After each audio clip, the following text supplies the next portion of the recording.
this was a busy month for everybody. But we also have you always are able to join virtually through our Zoom link, which we have posted up here, and we send it out in our email reminders in case you can't get away. But we always love seeing you come here. So our first thing on our agenda was the help desk, and if they have any updates they want to share, they're just telling me no, but Looking at everything. Okay. So we'll check in. Okay, that sounds good. All right. So we'll just move on to, and we'll move on to general information then. So we have a new staff member. Her name is Michelle Davis. She is our new acting secretary, and you will see she's a temp. So you're going to see emails from her coming from CAOLA Contact, but that is Michelle. Hopefully in May she will become a permanent employee. We just have to wait through maternity leave for Kristen. And next month, in December, we're going to be adding a new position to CAOLA. So I'm letting you guys know in case anybody you know might be interested. The position is going to be called account manager, and this person will be helping us market to a more national audience and grow, as well as working directly with our IU partners to give them some more support. Our program is the biggest it's ever been, and in fact, we have the bragging rights that we get to say we are the largest online learning consortium in the state of Pennsylvania. And it's possible national, but I don't know how to get my hands a hold of that kind of data, but I do know for a fact that we're the biggest one in PA. So that means we need more staff to support this growth, and that position is going to our board. It has to be read twice, and it will be posted for interviews in December. So if anybody's interested, keep an eye out. I'll, of course, pass on that job description when it's available like I've done in the past. And we also probably we have to expand our advising services as well, and we're looking at filling another position on that. So just keep your eyes open, and if you know of anybody, let them know. We're hiring. Fun team. I hear the boss is kind of awesome, so if you want to come on over to the IU side, please let me know. Program highlights. So I think I did one of them already. We're big. The biggest one in the state of Pennsylvania. Got to say it again. Say it loud, say it proud. It gives us a lot of power with our vendors as well. So just to help you understand why growth is important for us. The larger we are, the better pricing I'm able to negotiate, and the quicker response and support we get. So when something's going down and I speak to the vendors, that they're able to respond much more quickly because there's a lot of us involved. And of course, they want our business. The other thing I don't remember what else we were going to discussion topics. What was this we were referring to? Oh, I think for future, let me look at this one. So for future, future meetings, I really want to kind of get away from me just talking and everybody being passive, and I'd really like to start kind of creating more conversations while we're here. And one idea I had is that we can highlight a school. So each time we're here, one of you talks about how you're using our program with your students. And the other idea I had was that we could come with a topic to discuss, attendance, let's say that one, because everybody always asks. And I could say next month, please come with your attendance policies and prepare to this as a group. Let's talk through it. So we would like to get feedback from you. What are you wanting to talk about that you could bring as one of our topics for the month? Attendance was definitely one of mine. I was actually hoping to talk about it today. We can. And then the other one was grading. Grading. Attendance and grading. In what aspect of grading? Well, we have students who, theoretically, a student can complete a course in a couple of weeks, not a marking period. Mm-hmm. And, maybe they're deciding to work on 3 of their 5 courses, and they want to get those 3 done and not touch their other 2. Yeah. Until they finish the first 3. And really, they can do that. So what are you putting in as grades for each quarter that they're not touching a specific course? And how is that? Is anybody experiencing that, and how is that working? Okay. Our attendance currently is based on the number of assignments that they complete per week, which is very paradoxical at times, depending on what students are doing. And you want to allow them that flexibility, yet, our systems are quite rigid and structured. Yes, they are. So oftentimes we feel like it's a square peg in a round hole with attendance and grading. Okay. Well, let's talk about that more at the end of the meeting, and then those are definitely topics. Questions I get a lot are like valedictorians and class ranking. People ask me those kind of questions. So that probably could fall into grading as well. Any other topics that you would find valuable either sharing or discussing? I haven't something about attendance and grading as well. The only thing I have is falls under attendance and grading. So those are two good topics that we can start working on. You guys have any other thoughts? Please let me know. And don't be surprised if I ask you to talk about your program at some point. We were kind of thinking that one month we have a school talk about the program, the other month would be, a homework discussion topic that we give you ahead of time and be prepared to speak about it. So just let me know your thoughts, and if there's any topics that you want, these meetings are for you. And I want to make sure you're getting out of it what you came here for. Then when you're at this end and you're just sitting there talking and spewing to people, you don't know what's sinking in and what's not. So just having more interactions is helpful. All right, Brian is going to talk about trainings. So yeah, we've been sending out on the weekly updates, the bi-weekly trainings with Edison, myself. So I just wanted to let you know about that again, and I have that down here as an attachment. And then the other thing I was going to talk about is setting up email reminder for when you have grade approvals waiting for you. You can do that in Edison.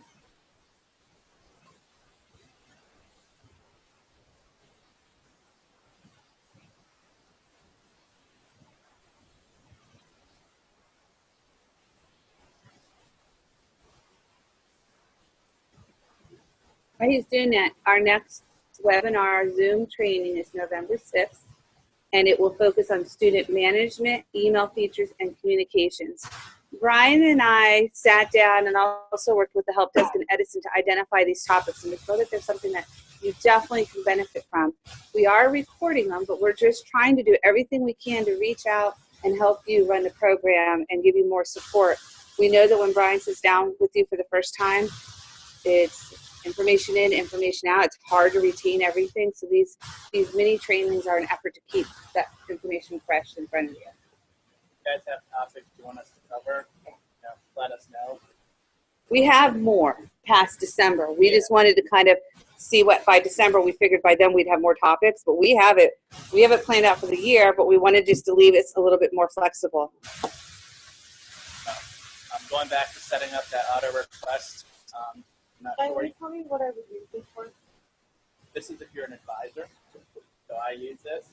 For us, Yeah, for you. yeah. Thank God.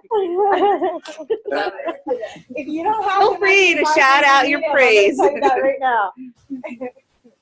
So for your advisors, or if you're an advisor for students, you can get an email reminder that, hey, you have grades waiting to be approved, instead of going into Edison every so often and checking. Do that, you log in as an advisor, you click on that control panel icon, the gears, then you click on user preferences, and right here, then there is an email alert tab right here. Then you check off email alert and enter your email address. You exit out, and then whatever email address you enter there, whenever there's a grade waiting to be approved or that's gone in for approval, you'll get an alert to that email. This enhancement was a direct request coming from this group and other groups across the state that are part of the consortium, but I've been sitting here and I've heard it directly from you guys that it would be nice just to have an email reminder that you have some grades waiting to approve. So we put this in place for you guys. And you know how I always am, this is one of those value adds. You didn't have to pay for this. This is the cost that we covered with Genius and Edison because we knew it was value to you. So if anybody's ever questioned, like, well, we pay a lot of money to be part of CAOLA, here's one of those examples of where it's all getting put to. It's helping you guys do your job better. So if you, the tip sheet's right there in the agenda. Yep. Hi, Carol. Hi. Good to see you.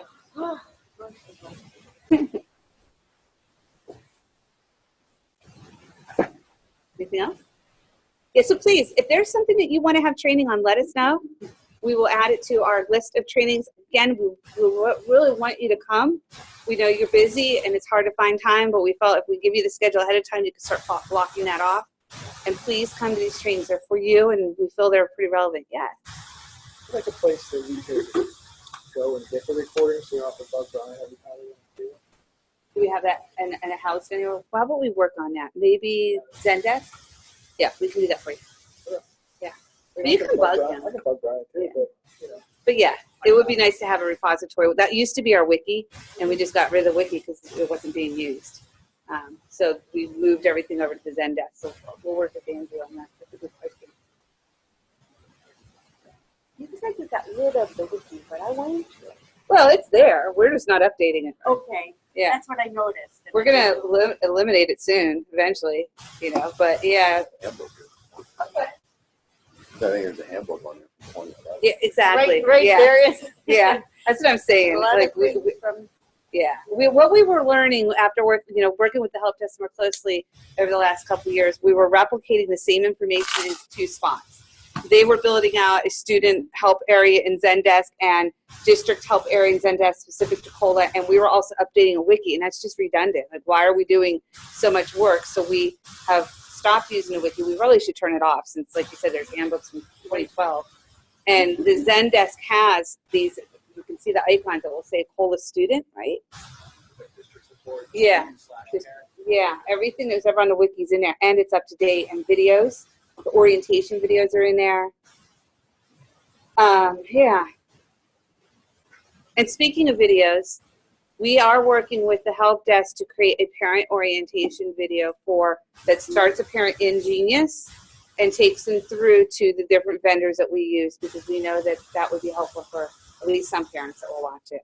We are working on that. So Michelle's going to join and talk about something about our enrollment counts. Okay, I'm comparing from this time last year to this year. And the number of districts that we had 96 last year, and we are now up to 107. The number of IUs increased from 10 to 11. The student percentages that we have now has increased 24.64% from last year, and our enrollment is up 14.33%.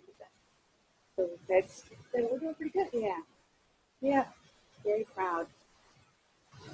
Okay. And Nyla is going to speak about internet reimbursement, which is her favorite topic outside invoicing. Just to reiterate from last meeting, it's not free for internet reimbursement. So if your district has not gotten to me with your option of whether you want it or don't want it, I need you to let me know via email immediately. Because it's going to go in your lovely invoices. Yay.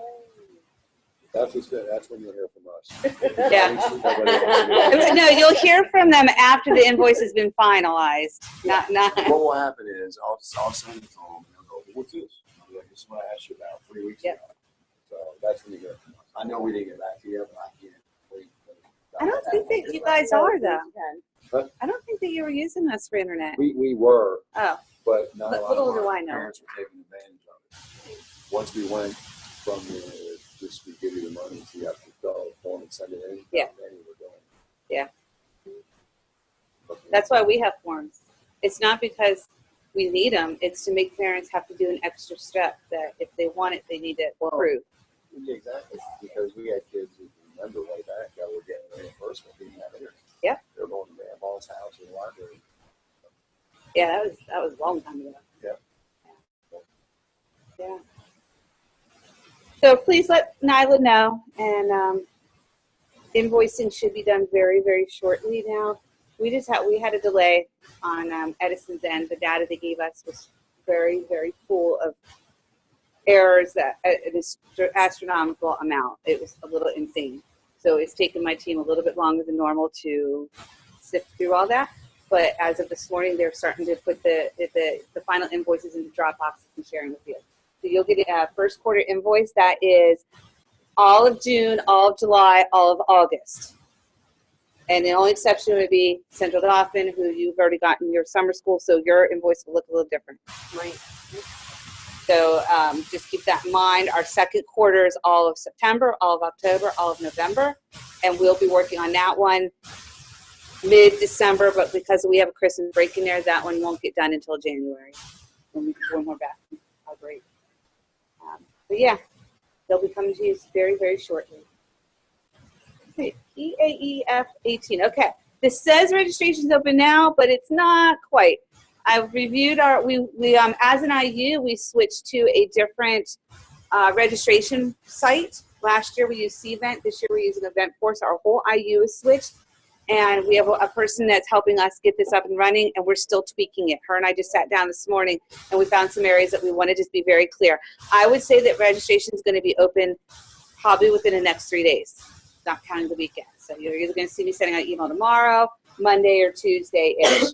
We were able to secure a rate for, so we're at the Kalahari. It's March 21st, 22nd, 23rd. Please reserve that on your calendar. And we were able to get a special rate for the Friday night at the Kalahari like we did last time, but the rate is $199 this time. The last time we were at Kalahari is $150, so the rate went up a little. But that will give you the rate for the room that you're staying in for an extra night. And just to let you know, the Kalahari's normal rates are close to $400 for a room. So it really is, it's cheap. So it's not cheap, but it is. And that includes your 4 water park tickets and all that. And those of us that had the family stay over the next day, it was really nice. So I urge you, when I say limited, I'm talking, there's 10 rooms. That's all we got. So, and it's first come, first serve. And we have it set up in our new system that, actually I'm going to tell you have 9 because I'm taking one of them. So we have it set up in our system that as soon as that 9 numbers hit, or we'll say 10, that option disappears. So if you go to register and you no longer see the option to book at the discounted rate, it's gone. And what we'll do is, if people then decide they don't need it, we'll open it back up to the group, or we could put you on a waiting list. You can let us know and we'll put a waiting list down. But as soon as this registration's open, I urge you, if you think you're going to want that Friday night, grab it while it's available at the discounted rate. I probably should say 8 because Brian's probably going to grab one too. So, and I don't know about Andrew, but I already told my team we can't take all 10. So I'm just letting you know we're not going to be too greedy. Shouldn't it be the schools that get first dibs at that? You think, but there's a lot of work that goes into it. We deserve some. We can't even get the prizes. So give us a little, I need to get my school to stay there long enough. Yes, because you guys would have walked away with a bunch of prizes last year. I will be there at the end of this year. Okay. If you need, you can ride back with me. I'm heading back this area. Yeah, so we can't do all those giveaways that we can't even get those. So the one thing we get, let us have it. But we won't take up all 10 rooms. So hopefully we'll be able to send that email out very shortly. Like I said, I'm sure within 3 days. We just want to make sure registration is very clear and easy to understand. And part of that registration, you'll have the opportunity to submit proposals. And I know that most people in October aren't thinking about that. You can register first and then come back and put a proposal in, but we'd love to see you guys putting in something to talk about.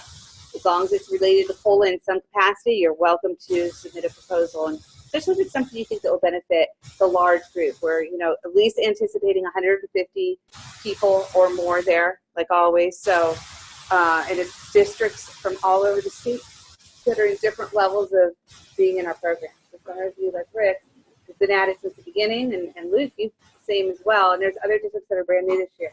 So though you may not learn something, you probably have something to share. So it's a lot of give and take. It's very nice. All right, Genius. So Brian's going to talk about Genius. We've been pretty busy over the last 6 months putting new enhancements in. Some of them were internal for us only, and some of them are external that you guys will notice. So Brian's going to take over. If 2 new enhancements, one we actually sent back to students a little bit, so the next networking meeting I'll bring that one up. But this one is blended learning. I don't think anybody in this room now. But we have schools that are. Yeah, we do just have not schools that are. in this region. But in the future, if you are going to use that blended learning option, we now have data points you can pull up within Report Builder. Search for those kids, those courses. And so again, it's in the data builder. It's under student data, alphabetical, so the Edison learning, Edison student type, and if that students or you guys are using Edison teachers, And if you're using tutoring services, you can also hold it that image of what it'll look like. The other thing we're going to go over is proper data entry. Remember, we do need those PA secure IDs. Not straight 9s or straight 8s or 1, 2, 3, 4, 5, 6, 7, 8. We need real PA secure IDs, please. Okay, the only reason why I put straight 9s. Are you feeling guilty?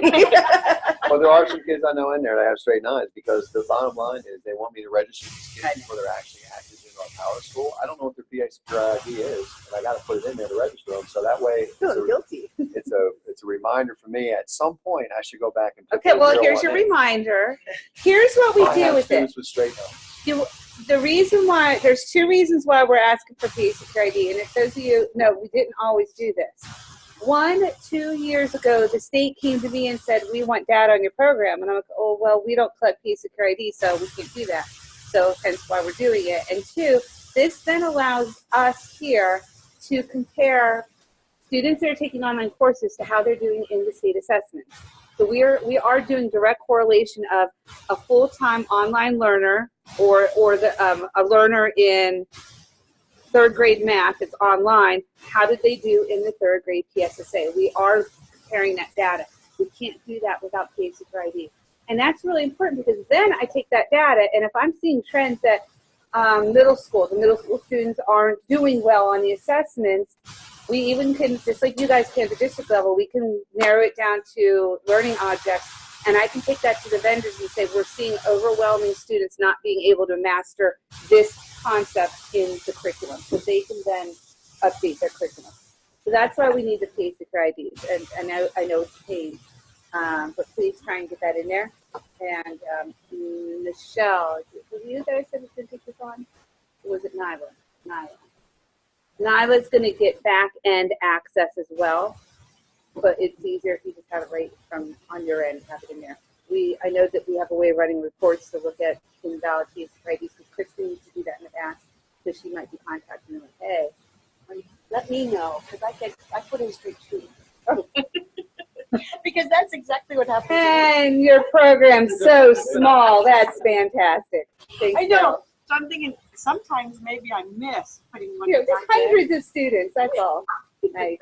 So if Nyla can help me and run that. I think that we'll give you the list and you can fill it back in. Yeah. There are only a few. I understand. Like we do. That's why we're bringing it up. We realize that just because we want things done on our end doesn't mean it translates easily to what you guys need to do. We know. But we're just reminding you. Please put that in. So when it's full-time and part-time students, I know it's a requirement, but try and make it as accurate as possible because that kind of affects our data as we're looking at students.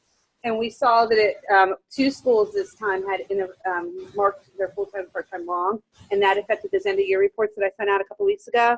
And they came back and said, we don't have these full-time kids. I'm like, well, we're only as good as the data we pull out of the unit. So just try to keep that. You decide what is determined full and part. If you as a school determine that these parameters determine a student's full-time, that's your discretion. Oh, so it's not hard and fast that 4 That's up to you. That's our rule of thumb. Yeah. All right. We're not billed any differently based on that. No. Still billed for part. Correct. Yeah. Correct. It's just data on our end. Yeah, like I report out that, so last year we finished the year at 4,850 students, and half of them were full-time students. So data points like that people ask me, and I could say, well, half are full-time. But you do determine, so the areas of where you might be unique in how you identify students full-time, there's chances where there might be a senior that only needs 2 classes online. You might mark them as full-time because they're taking both classes full-time online and we're supplying the equipment and they're working the rest of the day. That's up to you to decide if that's a full-time or a part-time. That's your call. When people ask me what we define full-time, as I say, that they're taking all their classes online. Whether all means 2 or 8. That's how we define it on my end. So. And the last one.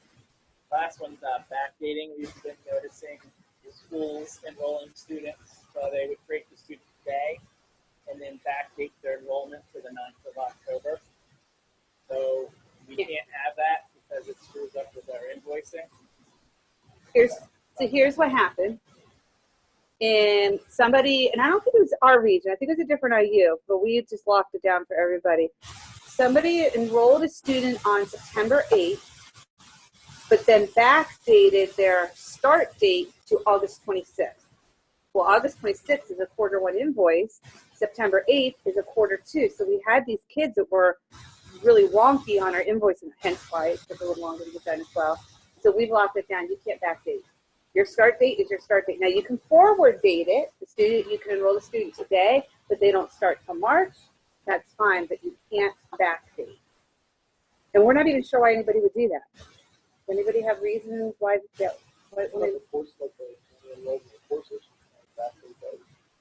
Why would you want to backdate it? So that the pacing doesn't come. You can't do it anymore.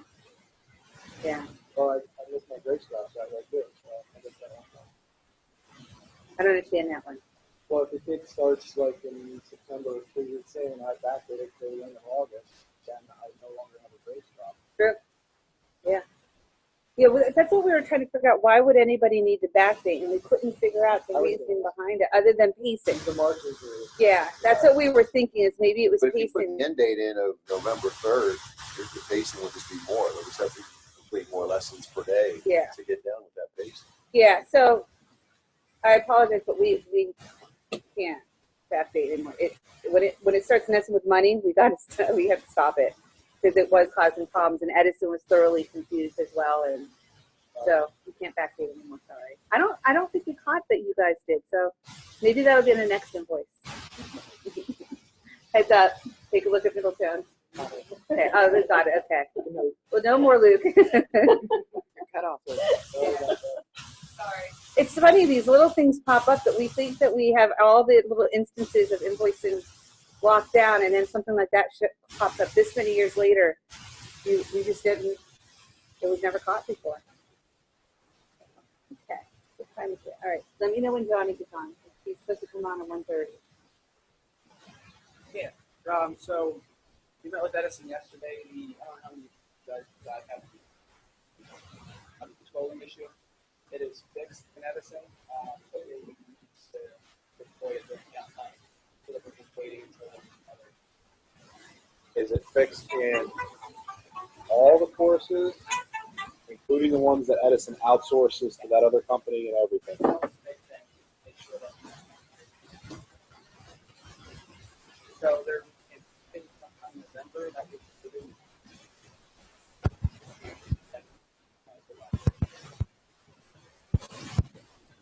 Sometime in November, that.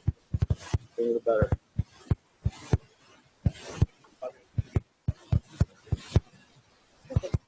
So we're going to come back to the Edison topic of the IT upload and location and skip to Accelerate Ed.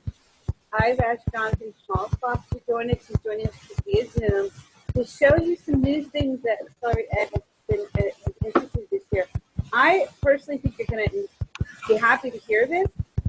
They have what is called Speech Street, now able to translate their curriculum into many different languages, and this could help with ESL support and even translate just chunks of content. This is really a good thing that they have. So he's going to talk about that a little bit and whatever else he's like. I gave him a half hour. So Jonathan, can you hear me? I can. Can you hear me? Yeah, perfect. So I'm handing it over to you. Perfect. And John, just so you know, I attached the marketing document that you worked on for me, as well as the courses that support Speech Stream. Oh, So that's great. you have access to those. Share screen. So, what I want to do are elective courses.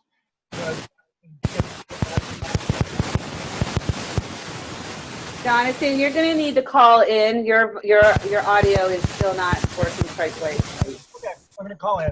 Okay. You can be on video and call. You can do both at the same time.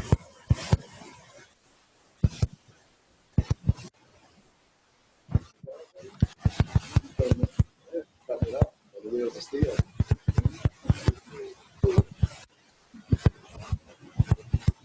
We'll ask them. Jonathan, people want to know if you're a DJ.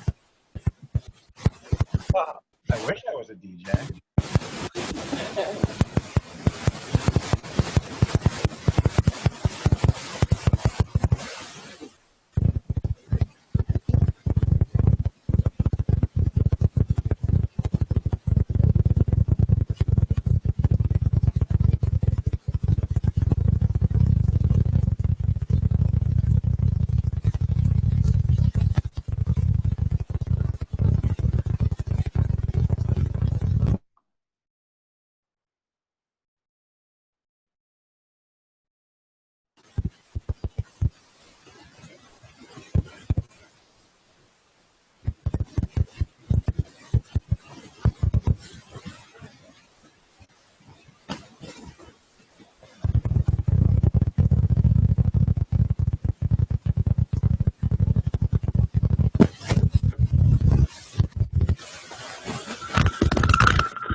So, whoa, can you hear me now? It's an echo.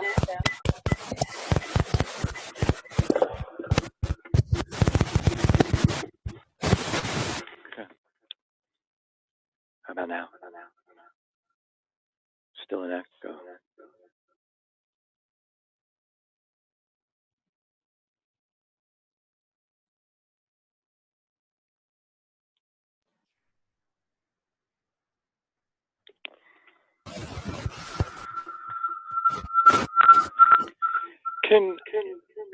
Maybe can you mute your side for the demo?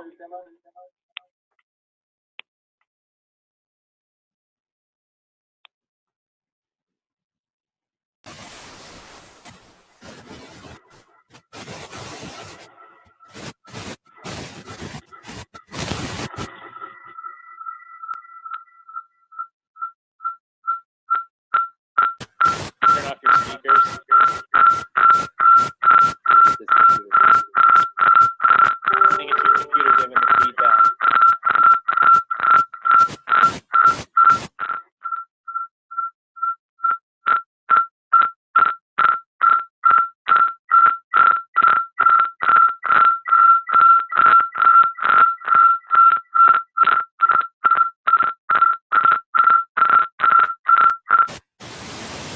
There, that worked. Whatever you did. Yeah, I just bopped out for a second, so now I got to sign back in. Okay. So, wait, what? Did you hear that? Nah.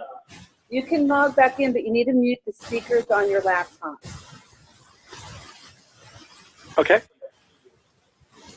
And we can hear you perfectly right now.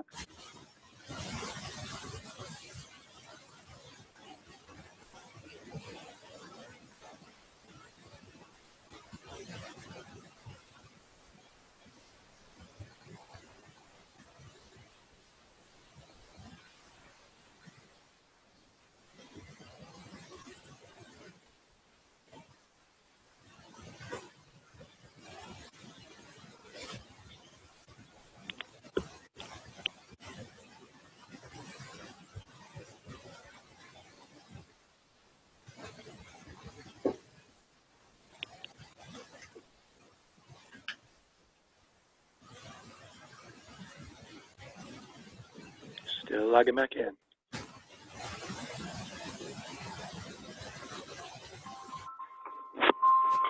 So live student, in the agenda manager, we do have a list of the courses that are supported by this. So if you want to take a look at it there, it's a large portion of the courses in the middle and high school.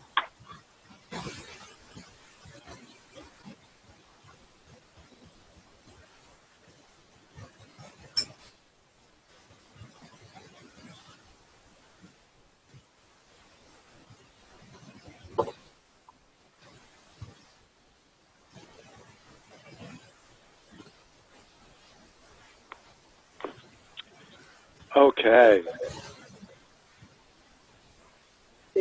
All that you need to do is do the shared screen to start. All right. Sound good.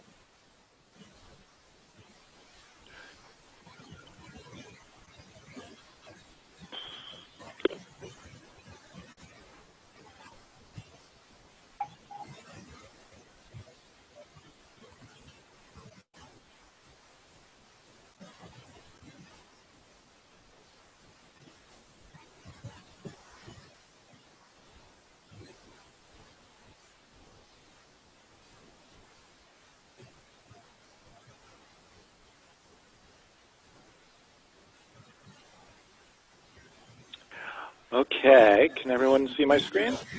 Yeah. Okay, good. Sorry about that, and thanks for your patience.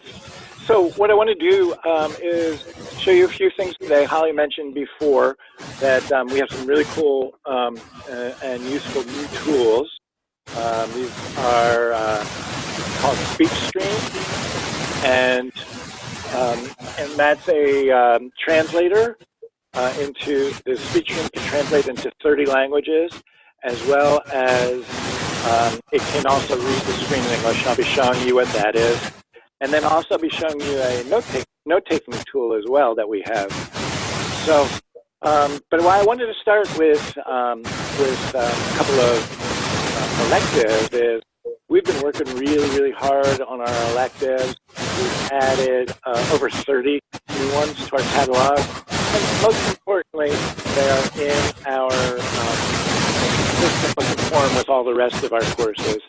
Those of you who've been around for a while might have known that earlier we had some issues with courses not looking the same, the functioning the same. But now, I have to say that in K through 12, everything is consistent and persistent. So we're going to start by looking at a course called Child Development. And over here on this left-hand side is our navigation. Modules are the equivalent of units. And for most courses, you'll see 6 units and 2 to 4 lessons per unit. But you're going to have the same navigation over here. You're going to have these same tools over here. For those of you who haven't seen this learning management system, it's called Buzz. And that's what our content is native to. It's a really great system for both students and teachers, and really empowering for both. Navigation is very intuitive, and look and feel, I think, is great. All right, so without any further ado, let's go into one of these courses. And I chose this child development in part because I think it's a really, really good course. And you can see our lessons here: physical development during the first year, emotional and social and intellectual development. And you know, as I've really not gotten past this, my intellectual development, I always like visiting this lesson, see where I'm at. So now we're going into the lesson. Okay. And this is the first page, and what you see here up top is the speech stream that I was talking about. So I'm going to start by just showing you what some of the functionality and tools are of this speech stream. So one thing that it does is read.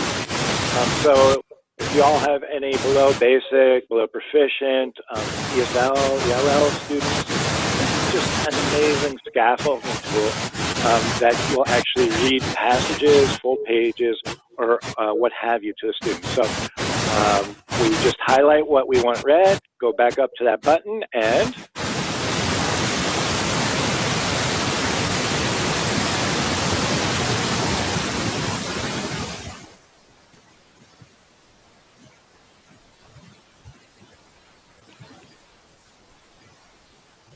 did you guys hear that? You didn't hear that, did you? Okay, let me try that again. Gotcha. Jonathan, we're not going to be able to hear it because your computer's muted, which is fine. If you unmute it, then we'll have spaceship noises again. Oh, so. I'm just gonna unmute it for 1 second. Okay.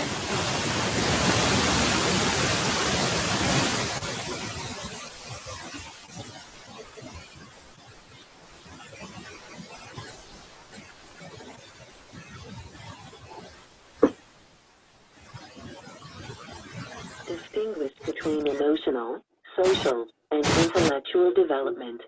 Okay, you heard that, right? Yeah. Okay, now that's off. And then, all right, I think I got that muted, yeah. So now I want to show you some of the other features. So, as I say, the whole page can be read, and other really neat features right here. The text can be translated into a new language when you hit this globe thing.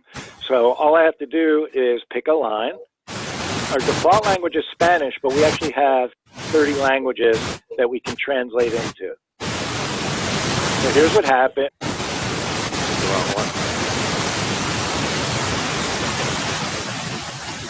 So you can see the translation came up on the screen of that line right there, and it's read to the student. Obviously, my speakers are still off. So again, 25 languages. So if you have Spanish learners, if you have Urdu learners, if you have Farsi learners, you can use this tool and it will translate and read to them in their language. And Jonathan, let me jump in for a second. Yeah. So I don't know if those of you in this group are, deeply immersed in ESL support, but that was one of the roles I used to have years ago at the Cyber Charter, and ESL learners come in at different levels. This is the perfect scaffolding for that, because some ESL learners that are getting ready to be tested out may only need some words translated. So it's nice that you can pick and choose what's translated and what isn't to support the ESL learners and eventually test them out of being in the ESL program. So it really hits that from the beginning learner to the more advanced ESL learner. Thanks, Holly. You're welcome. Okay. So other tools, I'm not going to show you them all, but I'll show you a few because I really, really love this device. This one's a dictionary, and so if a student wants to look up the meaning of the word, there you have it right there, emotional, several definitions of it. Or if a student wants to look to see if there are any pictures of a word, and they might be able to grasp something more by looking at a picture. So I've highlighted intellectually. Let's see if I actually have something for that. Cool, right? You can actually see it. You can play it. That's how that works, huh? You think about it. There's your metacognitive right there. And then boom. So that's kind of neat. And then another thing that students are able to do is highlight on the page. And so if a student wants to highlight something and then go into taking a note on it, that's possible too. So right here, we've highlighted the word intellectually, and students may not be familiar with it, so might want to save it for him or herself. It comes here, and voila, a personalized learning list, and word keeping added to it, and this is saved to desktop. So this is another great scaffold because it's another great study aid. Kids can go back to this, before taking quizzes, before taking exams, and remind it, or just even look at it offline, which is a really great tool.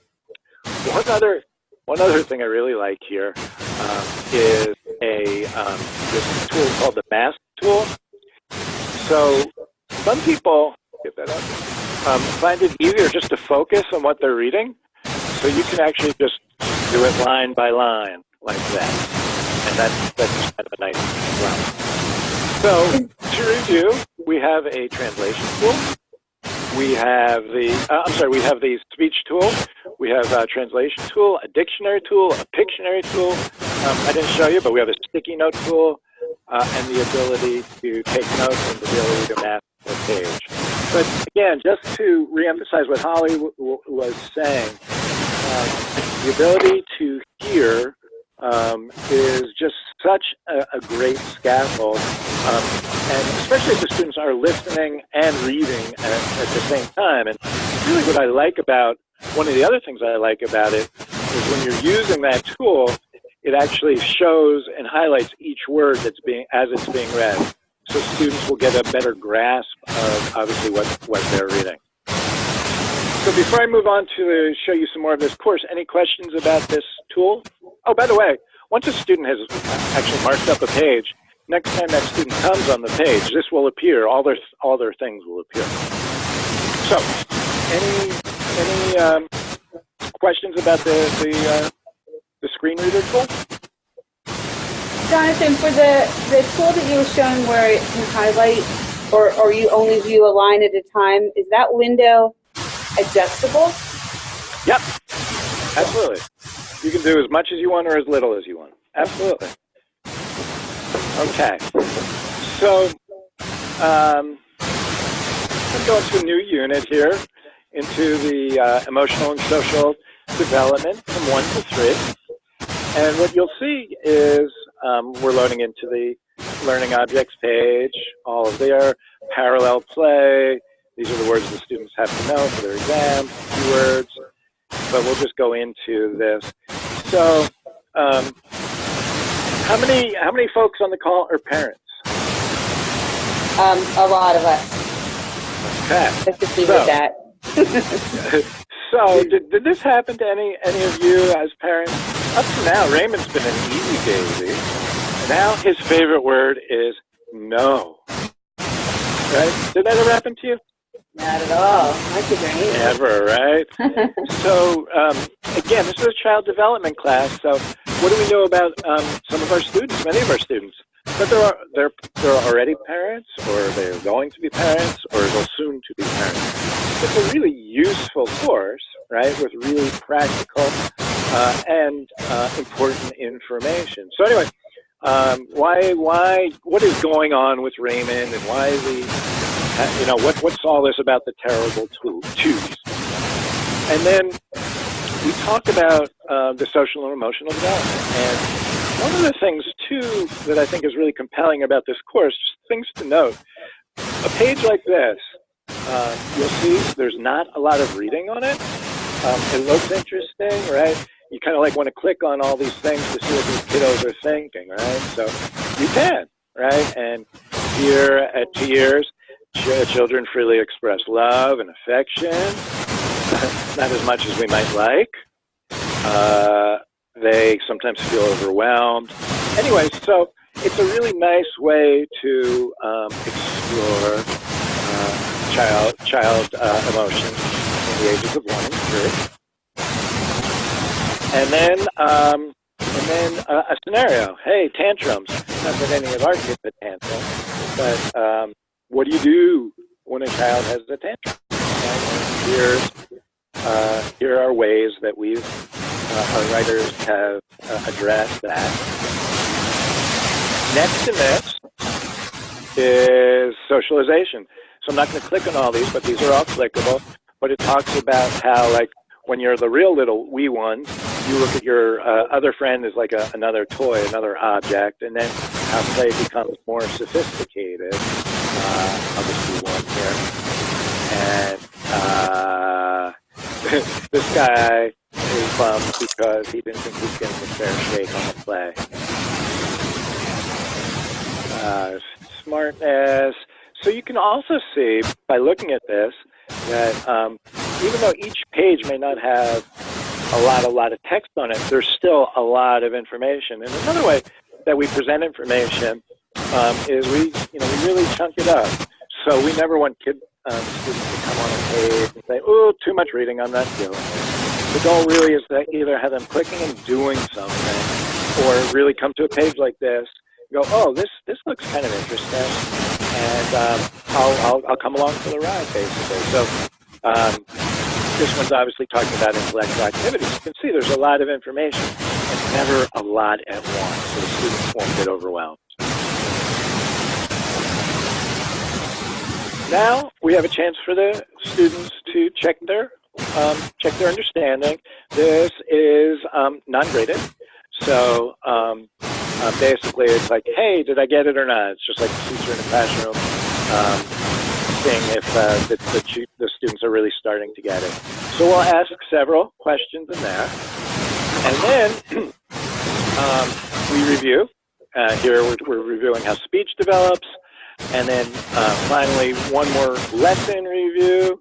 And then there's a really cool assignment, I think.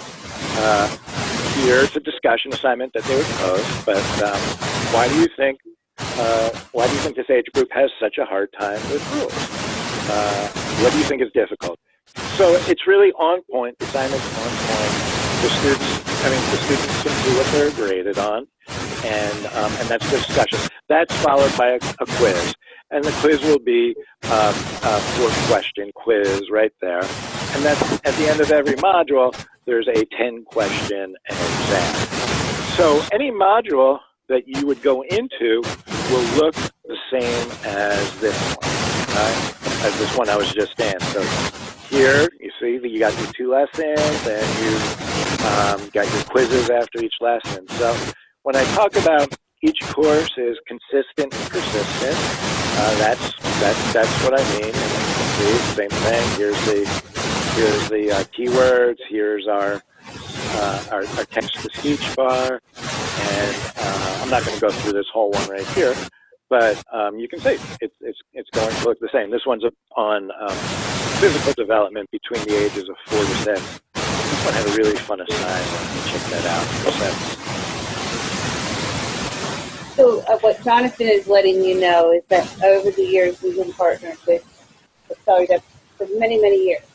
And they always ask me, why don't you use our courses more? So I come back to them with the reasons why, and they've been hearing us and have acknowledged and made some changes in the curriculum.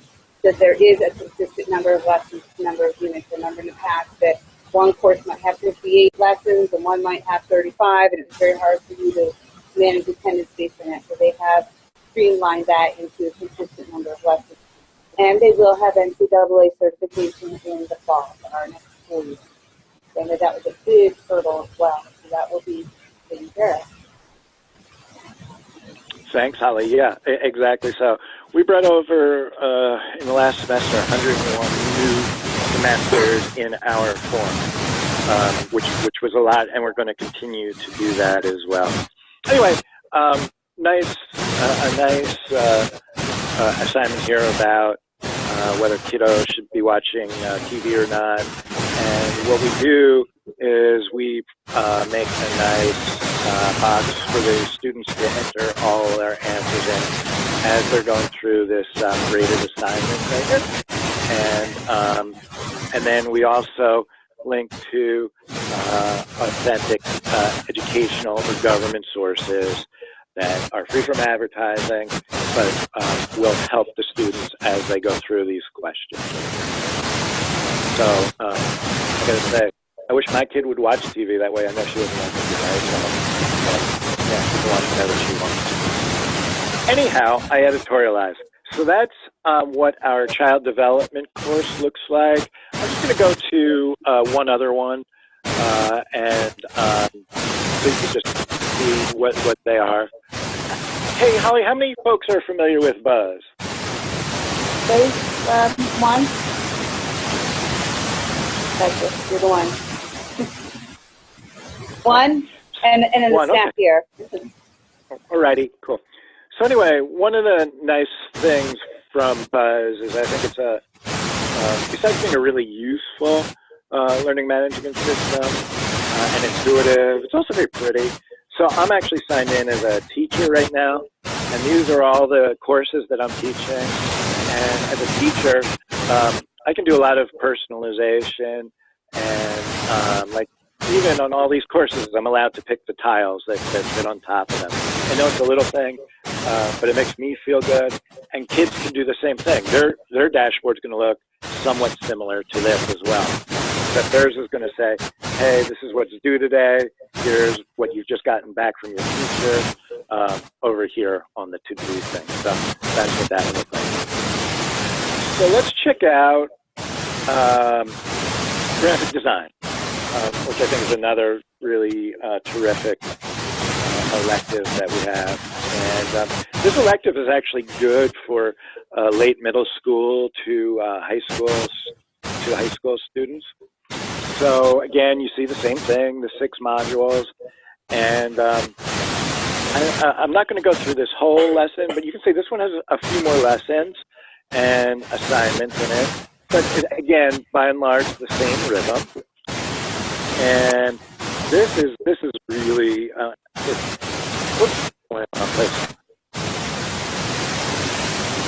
this is a really nice lesson right here on the history of graphic design. So any kiddos that are into art and design, here they're going to get a thumbnail history of all of these movements, Art de Craft, Nouveau, and it looks dynamite.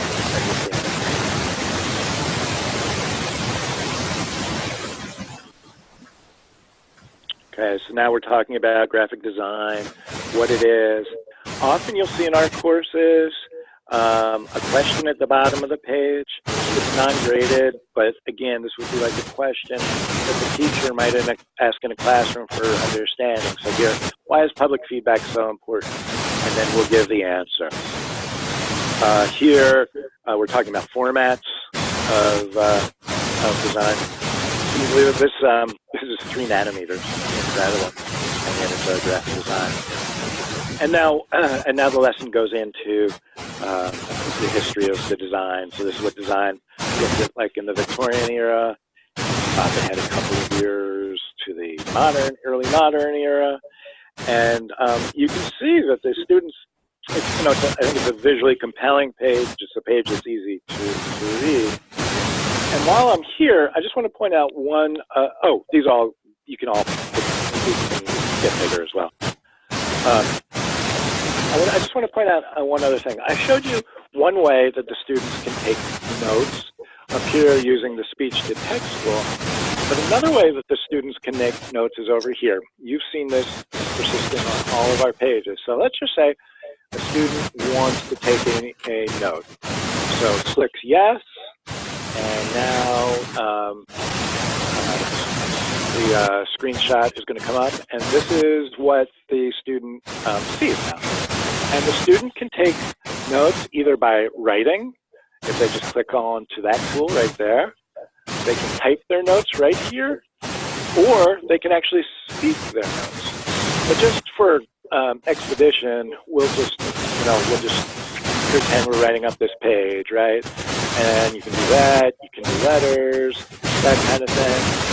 Obviously, if you're typing, you're probably going to take step notes, but if maybe you just wanted to remember something or whatever, you can, like I said, you can draw, you can type, or you can do audio notes. So let's just save that. And obviously it says done, saved. And then what happens is those notes actually go right here to their module study guide. And again, if the student wants to use the notes for an assignment that they're going to have or to get ready for the exam, it's always there with them. Now, one other really, I think, compelling thing is that these notes can also be used by the teacher. When a student takes notes with this device, the teacher can see them as well. And what some teachers are doing is making, say, about 5% of the grade a participation grade, and so they're instructing their students to take notes on every page, and the teachers can see what the students are doing and give them a grade on that or not. So a really, really other nice tool as well. And if they just want to bookmark a page, it'll just show up over here as saying, page 3 or 6 rather of this lesson. So, okay, it's I told Holly I would do a half hour, and I've gotten to the half hour. Are there any questions, thoughts? What do y'all think of these tools? Any comments? Any feedback for Jonathan? Yes. I like the layout of the page. Good. Did you hear that, Jonathan? Yeah, the layout. Thank you. Yeah. I think the layouts are great. And then Come a long way. Yeah. That's why I wanted to put this back in front of you guys. That I know that we've used Accelerated for many years, traditionally at the elementary, but the electives were always that kind of outlaying, and they've really put a lot of time and money in redesigning how their courses look. And to me, that looks pretty similar to what we're seeing at Edison. It's chunked out, you move through the pages, things like that. It really has come a long way and looks a lot different than it used to. Thanks. Yeah, and then just very, very briefly, I'll just show a couple of the tools in here. Obviously, you're not always teaching your own distance courses, but if you do, This is the button here that you can go in and see how each student's doing. Reports. This is such an easy communication thing right here with the teacher. And then one of the things I really like, and our teachers use this, and a lot of the teachers from other schools are using this, but basically, this is the scope and sequence right here. And what teachers can do is actually go in and add to the course. So let's just say a teacher has a worksheet or just something that they think would be useful. All that has to happen is click on that button, and here's all the different things that can be added to the course: nice. Assessments, assignments, activities, and a lot of teachers are doing this. We don't think we should be the be-all and end-all, and if a teacher thinks that they have something to add, by all means, please do. So if if we had gone through the steps there, we would have been able to add, and it would just come in here right at the bottom and be part of the scope and sequence. Another nice and easy thing about this, or useful thing rather, is I just hit on a thing called the clipboard tool. And when you partner with us, you get access to 3 different libraries. That's obviously our library, and these 2 are our libraries. Khan, I'm sure most of you guys know about Khan, and this is OER, Open Ed Resources. So just to do a quick example, if I came in and I was looking for, if I'm a teacher and I see maybe a kiddo is struggling with fractions in an Algebra 1 course, and not getting it from our instruction, well, let's see what else might be out there in these other dictionaries, in these other libraries. So in fractions, you can see that in the Accelerate, there are 18 resources. In the Khan Academy, there are 600 plus. And then in the Open Ed, there are 2,700. But I'll just go into ours for now. And what you see here are lessons. And again, we obviously just typed in fractions, but if I knew that my kiddo in Algebra 1 is really having trouble dividing fractions, and I want to get them some remedial information, I come in here, I'm going to take a look at that lesson, and this only the teachers can see, but you can see this is a 6th grade lesson. This is probably where the first time they were learning how to divide fractions. And if a student is needing remediation, we all know that's kind of hard to find them. What do? Do you send them back to what they've already read and not done good at? Do you have to go research it yourself? The answer is no. Right here is a world of resources. So you can see that the lesson, our 6th grade lesson here, and it's like, oh yeah, and this is where they're learning the numerators and the denominators for the very first time. Nowhere does the kiddo see that this is a 6th grade lesson, so they don't have to feel dumb or like they've failed, right? But they're getting that remedial work right here. And then there's a video with a bit of a longer piece with one of our teachers going through dividing fractions, Mrs. Maxfield. Again, my audio's off, but this is obviously audio. And so if you or if a teacher likes this and says, oh yes, this would be really, really helpful, just come down here, you can copy it, you can link to the activity, you can send it directly to a student if you'd like, an individual student. So again, a really, really, really, really nice resource, I think. So all of those lessons available. So that's the clipboard, and so I think you can see it's a really nice learning management system with a lot of really terrific tools. And that's what I got to say today. Well, thank you. We're going to need to wrap this up and move on. If any of you have questions, though, for me that you'd like to ask Jonathan, just send them my way, and I'll get the answers for you. And if there's anything else you'd like to see or have him come to your district to show off, whether it's those ESL features or even special education supports that we don't have available with other vendors, let us know. Jonathan is more than happy to come and work directly with your school districts. And you have access to all this through their courses right now anyway. They do have blended learning options as well. So, and I think we've had Jonathan out talking about that at other times, but we can look at that later. But, all right, Jonathan. Yeah, always happy to come visit and come demo. So please invite me. Or else I'll Thank invite you. myself. Hey, thanks, Holly. Bye. Bye, Bye. everybody. See ya. Bye. Okay. So back to, I just like to make sure you guys understand all the options that you have and the tools that you have available. We have 3 vendors, and each of them brings something different to the table. And you are not stuck with just using one. I know everybody has their preference, but lots has changed in the online learning world. What? He's still sharing. He's still sharing. Jonathan's He still left. sharing. Can't you end him? Can you? Yeah, just Hopefully he doesn't go to some site that, like, look where my mind went, right? I'm like, oh my. We had that happen once. That's why it comes to mind. It was only with Brian, but somebody was screen sharing something they shouldn't have. Oh, yeah. So. Who's the lead of the? Should I text him? What do I have to do? Yeah, I agree. I'm just gonna call him. Yeah. Okay. You got it? Good. Okay, you're Yes. quicker than me. My fingers weren't that quick. So yeah, just let me know. We have lots of different options. And I can say, last time we had our meeting, I talked about us going through a curriculum review, and I'm taking it very seriously and digging deep into all of our vendors and providers and looking at other ones as well. And I am, as I've started digging deeper into Accelerate X over the years, they were kind of like our side partner.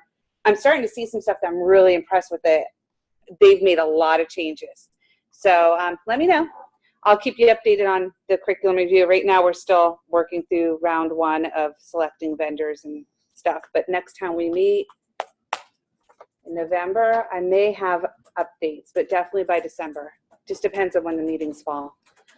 So we were at IEP upload with Edison, and we would like to just remind everybody of the steps that need to happen.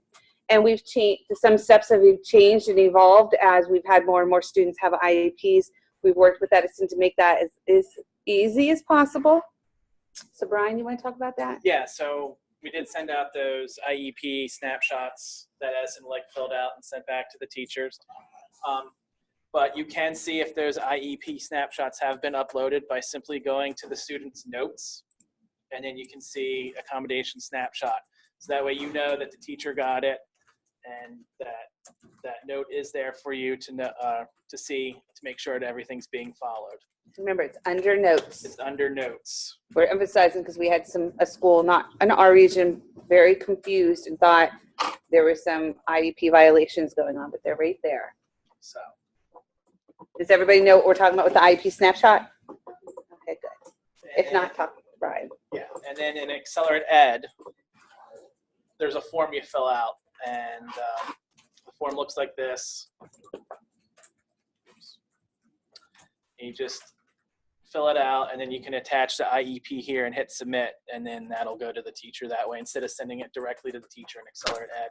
And I have it linked out here in the Agenda Man, and I also sent it out on the last weekly update. Just remember, it's your responsibility to upload these IEPs or get that information to the online teachers. They won't know until you notify them. So we really make sure your staff is doing that if it's somebody else's responsibility.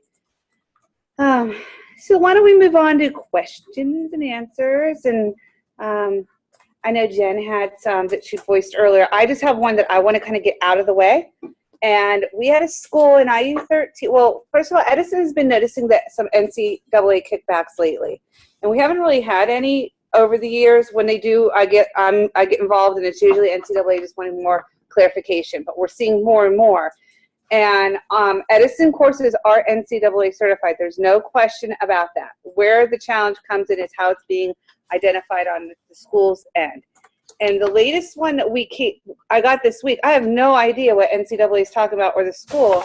There's a student that needs their NCAA courses taken care of, and the last question is they said that somebody needs to, identify the homeschool administrator and accordance statement. What does that mean? I don't know what NCAA looks like on the school's end. I don't know what you guys have to do. All I know is that the vendors we work with, what their status is, and how to, find them. But when you have a student that needs the NCAA and they're taking on Edison courses, what does the school do? What does it look like that something like this question would come up? Anybody know? If you don't, it's all right. We're going to work directly with the school to put some came from, but I thought maybe somebody did it. Is there, how are these students identified? Are they identified as homeschoolers? Wonder if the school did that. Does anybody here know? Yeah. That's the only thing I can think of, like the homeschool administrator, like, did they classify or not? So from our understanding of how NCAA works, Edison is approved by NCAA. We know that. We know Apex is as well, and Accelerate Ed will be next year. On the student's end, or on your end, you need to make sure they're enrolled into proper courses. And then the student or the school goes in and then finds Edison Learning. I'm just guessing, because that's what we're trying to figure out. And then Edison Learning will send the transcript. Does that sound correct? I don't know about the transfer, but I remember when I was at Spectra, we had an audit from NCAA, and some of our courses were not approved, and we had to actually go through still them not approving their courses.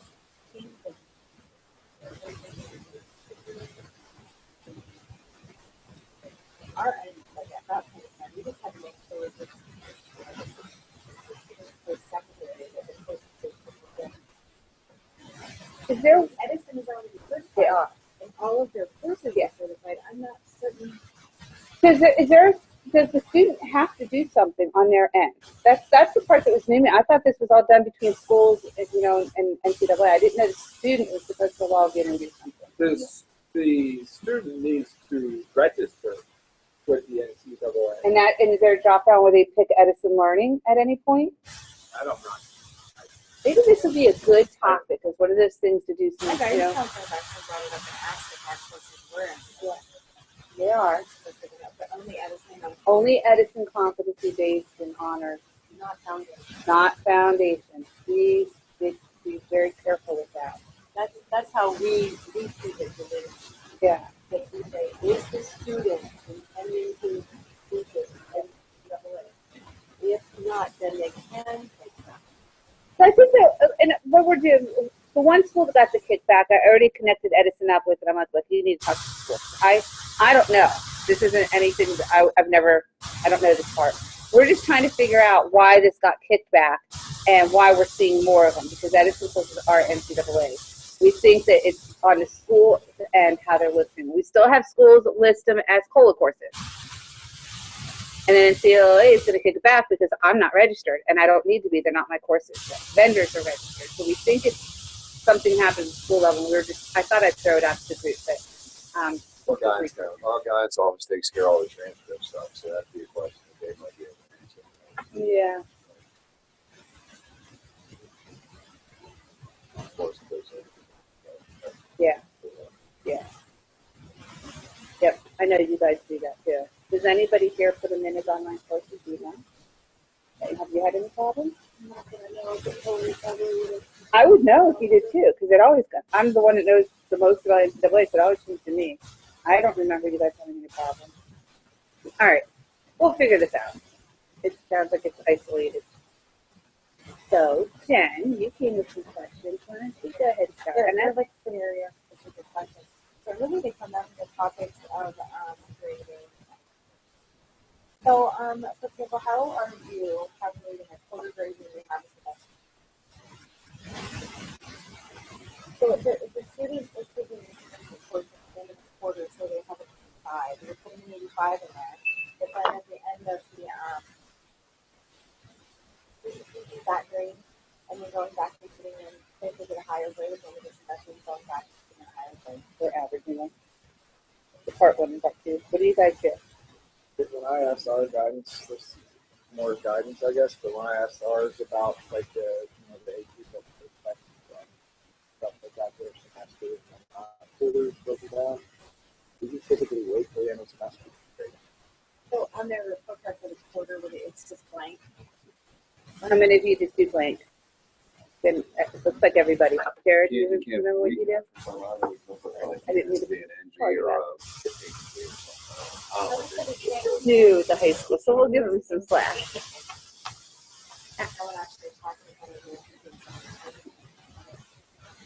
Nobody what? My guidance department, like, there was some kind of coding issue. No, but what'd you say after that? Nobody's tracked. Oh, whether or not inconclusive is Oh. So they were saying we could use it incomplete. But I would love to leave it blank. Yeah. Or indicate somehow that they're In progress. that they're enrolled in online. In Yeah. CAOLA. Incomplete sounds negative, especially if the student was to leave the district to go somewhere else. It seems like the student it's Well, they negative leave, on then you give them the updated grade yeah, sure. based on where they're at. Like True. it should be like, for example, there's tracking age that really is and 785. Do it that way too. We only give grades in semesters and academic year for all our students. We give them. Only give it at the end of the We go semester, end of the year is when I report all the grades to the guys. So semester end of And then it's all the people in this row all said that they didn't do it. That they don't give grades in marking grades. Oh, so you they don't. You don't Or give them semester. Semester. now, if a student comes to you and says, I'm transferring to John Smith High School, then what I do is I go in, I say, the current grade data, so it goes up to the file form and book. That's what we do.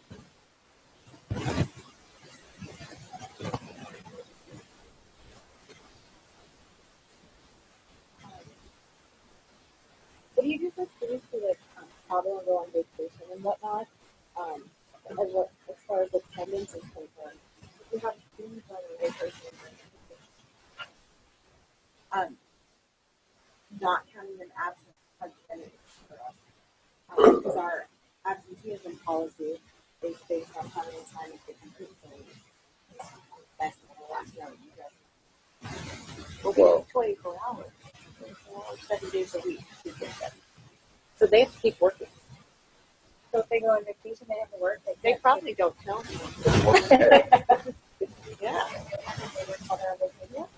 Wherever they are, they probably don't know. Somebody said, I didn't have internet in France. And I was like, excuse me? You were in France? Well, you know, you'll hop on a jet and go get the plane. So, you know. yeah, work ahead. What would you do in a traditional setting with the students that are going to take a Now, 2-week I was just going to go there. vacation? Then you haven't filled out a field trip paper for approval. Because here's the thing, too. If they're not in good standing, there's a chance there that some of those things won't get approved. That's another thing you got to keep in mind, too. That really depends on the administration, what kind of policies you have in place there. I don't think we've been making them adhere to the established procedure. If my kid comes to me and says, I'm going to grandma's house, I'm leaving Friday, I'm like, yeah, okay, go ahead, I'll just make a note of it for me. But if they come to me and say, I'm going away for a week or two, then what I do is they fill out a blue less field trip form like any other student. And that way, everybody knows. I strongly urge that however you treat your traditional students, you should be treating your online learners as much as possible. And I think that's the key there, too, because in that way, everybody views them as they're still part of your school. This whole separate thing drives me. Me too. Oh,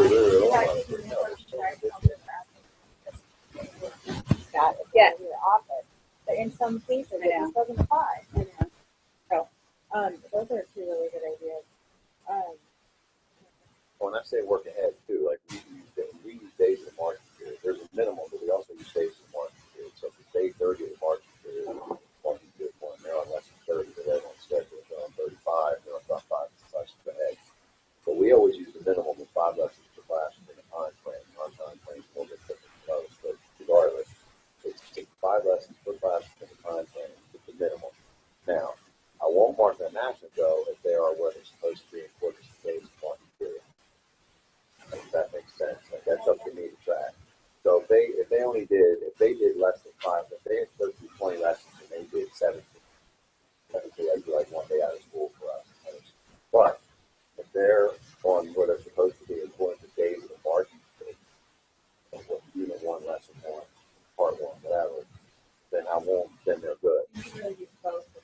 they've worked ahead the week prior or something like That's that? correct. Because they're right where they're supposed to be, even so, because you can't be ahead if you're not working ahead at some point. You understand? I mean, that sounds stupid, but it's like, if I did 20 lessons, if I'm supposed to do 20 lessons, and I did 40 the week before, technically I'm good this upcoming week. I'm going to be right where I'm supposed to be by the end of that day, that Friday, that day before. You wouldn't have matching video for the login. No. We don't even look at logins unless we come. Then we start looking at logins. We got to take time, we got to start putting more time. With your, they have to do a certain number of lessons each week. Is that tailored for the student, or is that every student, no matter what your class is, are taking the same number? However, they look at that senior student. Okay. Now, is that 5 lessons the same for the elective, which only has 18 lessons, versus that's where we change it? You know, we have it, anything that's 38 or above is the 5, or 1 lesson per school day. So we have a 4-day week, then it's 4. But 1 lesson per school day. But anything below that, like the electives, are anywhere from typically 18 to 27. It's either 2 or 3. If it's like 18, it's 2 per school week. If it's up towards the 27, it's 3 per school week. And then we do it. Individual students have their own individual number. So that's on me to figure that out. Yeah. Figure that out. I love that last question. Yeah. My last question is IEPs. So yesterday I had a student want to apply, and IEP is really, there's a lot of SEIs, and so many of them are small group instruction, not doing well in school with us, they support. And so, you know, from my perspective, I want to encourage that kid to stay in school and get that support. But mom is saying, you know, he has anxiety issues and you know, it's affecting performance and whatnot. You know, we have these built-in staff days, and they can email teachers and go to the chat room and all of those things. But I'm just not sure that these programs are robust enough to provide some of the STIs that are built into our IEPs. Correct. It's becoming more of a concern for me as I have more students with IEPs who are saying, I want to, you know, I'm interested in Well, you can't have an IEP small group instruction if the student's an online learner. That technically that is small group instruction, but I think that you do have to relook at the IEPs to make sure the goals fit online learning. And so some schools will do an update. I don't think that's the official term for an IEP update, but you know, they revisit it and update it. Revision, thank you. And working with the online teacher much more closely, but there's some goals that they can't be met. You know, social, emotional, so you can't. It becomes, do you say no? Yeah. No, you can't do this. Some schools do. Yeah, We're you to guys the point speak up. now. We're to the point now. We tell kids no. You say no? And I think that's okay. That smarter measure thing, right? Yes. Use the smarter measure. Have Yeah. to take that assessment. And they're usually able to do it. I think that, you know, so my 2 cents, since I'm here and I'm going to give it anyway, is your district needs to do what you can hold up in court. You know, so by saying no, I think that gives you integrity of a school saying, we strongly do not feel this is the best environment for this child's learning experience, and that's why we are denying online learning. The parent may leave and go to cyber charter, absolutely, but they probably will come back. I think at some point you have to draw the line of integrity, of reputation. And if you try to fit every type of scenario for IEPs, you're going to lose. Because that can open the door for a parent also saying, well, they didn't meet this goal and they didn't meet that goal. But I'm not the one running the school. I'm not the one that pays the bill. So that's why I'm saying my 2 cents. But I know that's not so cut and dry. This is, you know, something I'm trying to be proactive with. I'm seeing an increase in the number of students with IEPs who are asking about or who are inquiring through our Google form for cyber. These are other traits of this. We worked with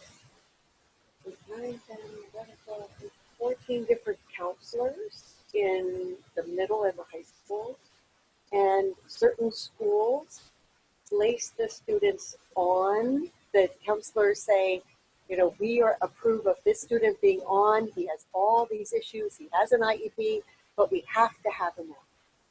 You know, and then other ones say, we're going to do a 2-week trial. and see if he's able to prove that he can be on it. And so that's work too. Probationary And Yes. if they're unsuccessful and you drop them within the 14-day grace period, you don't have to pay for the course. So that's what that 14 days is a pretty good key. Key is though, it's probationary period. You have to have a place for the probationary period. We push our night school, small setting, no one else in the building, but they're never on that night. No letter in that class. It's very, very small. We also use face-to-face too. For the kids that are online, they do it and stuff. But yeah, like it's good to say you got a probationary period, but you have to have a spot for them to be on that probationary period. If you're going to say they can be on a probationary period, they're doing it at home. That's up to you guys, but we like to do it where they have to be held a little bit more accountable. We have some schools that, going off that probationary period, have to earn being able to work from home. So, that kind of what Rick was saying, that for 2 weeks you're in the building, and if you prove successful, then you've now earned working from home. And I think really with what you're saying, it's okay to have it a case-by-case basis as well, based on the student's IEP needs. It's okay. That's how Most schools do that. You have to do that. I mean, I'll say this should be have to. That's what works for us. Yeah. To go case by case. You really kind of have to, because not all students are successful online learners. Just like not all students are successful sitting in the class. It's really different for each student. And I've seen lots of special ed students thrive in this environment, and I've seen some that just, it's not the right fit for them. I was really informative and right. Oh, good. Good, Jen. You can come to any of our meetings with those compliments. What's that? You can come to all meetings with those compliments. Oh, okay. I'll do that. I have one other thing, and it's just kind of larger. Wait. It's larger and more in general, and it's just a concern I have with online learning period, and that I'm seeing a lot more students. When I first got here and we first were doing this, all of the students were intrinsically motivated, self-disciplined learners, and supportive parents, And now as we continue to go through years, the bulk of the students I'm getting want to do cyber learning because they don't want to be in school because of social issues. For some of them, I think it's great because they're teaming with a therapist and they're taking CAOLA courses. But others, I just feel like it's avoidance period and they're just avoiding social issues. And my concern is, where are our students at this point, particularly those developing soft skills and social skills in 10 years, 5-10 years, what kind of society they're going to have where they're just able to avoid anything that they're not able to teach right now. And the parents are letting enough of my students that it's really a concern at this point. Well, you're not alone. Every single school sitting here has the exact same problem as you do. Yeah. So it is. Yeah, it is the dirty side to online learning is that it's cheap for some students. Well, I think one of these vendors should develop at least a course. Like the gym course where they have to keep the logging. I mean, somebody needs to do something. So we can definitely suggest that to them, as cyber. It's nice to have one that you just have to think about different scenarios. Even if they're not engaging in that, it's something that has them thinking about it and trying to help them help develop. One of the things that we do is promotional social. That as a like whenever you want to we have one of our next people specialists. So if they are approved, I mean, doing very well, they do have to check in and tell you guys to.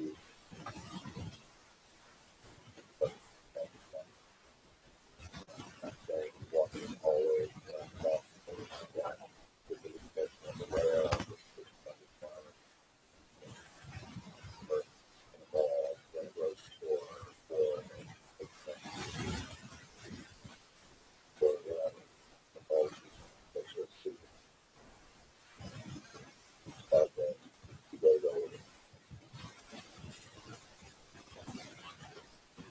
Halifax, they're using us for advising this year as well, which freed up Carol Federhoff to start having some drop-in sessions. She's the guidance counselor there, and the way they have their area set up, Nyla's our advisor, so she comes once a week on Wednesdays, and the students are supposed to come in, and Carol, I don't know if she's gotten it up running yet, but it's still early in the school year, wants to then hold mini social, emotional type sessions with those online learners. So I would say check in with her probably around January. By then, Carol Federhoff, who's at Halifax. And that's one reason why they're using us for advising, so it's a free up for her to really do guidance counselor services. With you having Brian there once a week, that Tuesday could lead itself to something. Like, I know her big vision was to kind of have some group sessions with these online learners and do some type of workshop and activities and touching on those areas that they can't address through online. I just don't think that she's gotten that going yet. My last question was about communicating school activities that all of your various groups. So we have kids in middle school and several middle schools and several high schools, and trying to figure out one effective way of streamlining communication, letting them know what's going on in the building and campus is a real challenge to try to coordinate.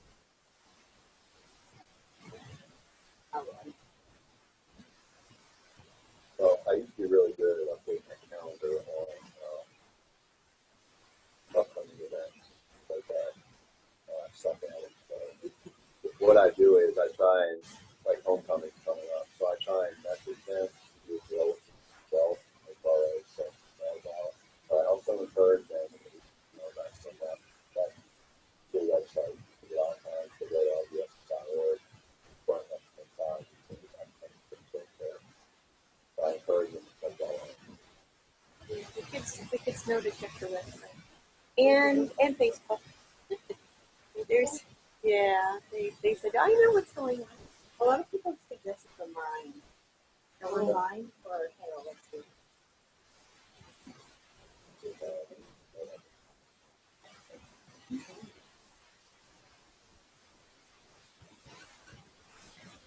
Please feel free to bring more questions. Any of you. This is one of the perks of this group, is to bounce ideas off each other. Don't be a silo and an island. We're all trying to figure this out together. And I'll always give my percent. So you're stuck with that. You'll at least get other people's ideas as well. Anything else to give? Yes. I have a question. Yes. I think some of our 8th graders are taking Spanish 1 and Foreign Language 1 in at middle school. So they're only doing it online, and it's on top of the regular course load. Okay. Some of them are really struggling. I don't want to say that they're struggling in the content. They're doing okay. It's just they're a lot slower than it should be. They're not keeping that pace-wise. Okay. Is any other school experiencing the same thing? Yes. So foreign languages as a whole, they're much more rigorous online.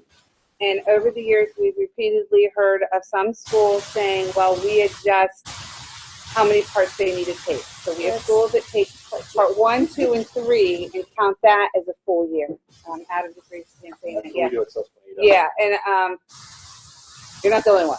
Yeah. There's a lot of schools do that because what's covered online is much more than what's covered in the classroom. That's what Robin just asked for the information as to what's all covered, so she can make a comparison. Yeah. See if we're going to give them full credit for only doing 2 parts. We do 3 parts to get full credit. Yeah. Brian, did you want to ask that, or you just like? No, I didn't realize that people did that. we require, and it's been for the past 3 years, that students have to do all 4 parts. Or if it's Latin, both semesters. I didn't realize other schools. And I have students that are attending full time at Charleston County Tech, and we don't have other languages other than Spanish. 1, 2. So I have some students taking German, Spanish 2, if it doesn't fit their schedule, Latin, French, and it is rigorous. Most of the students have a study hall built in to their day. They don't necessarily always utilize that time, but pacing is, I try to check in and I tell them, look at our calendar, not necessarily the pace. I don't know if that's the right thing to do, but I always look at, all right, by the end of quarter 1, I expect you to at least be done part 1 or at least close.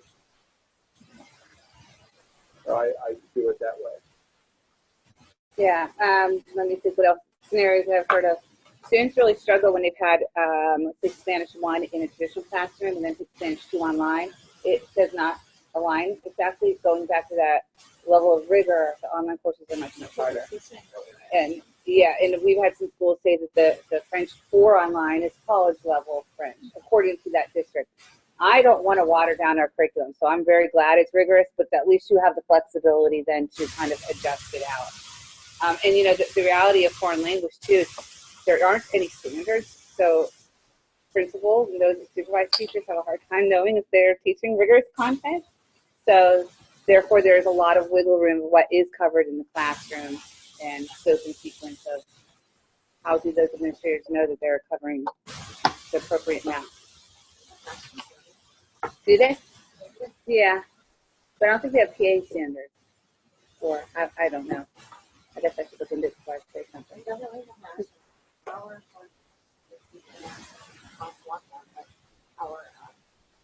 Well, that's good. I don't think all schools do that. Yeah. So, yeah, they're difficult. They are known to be rigorous.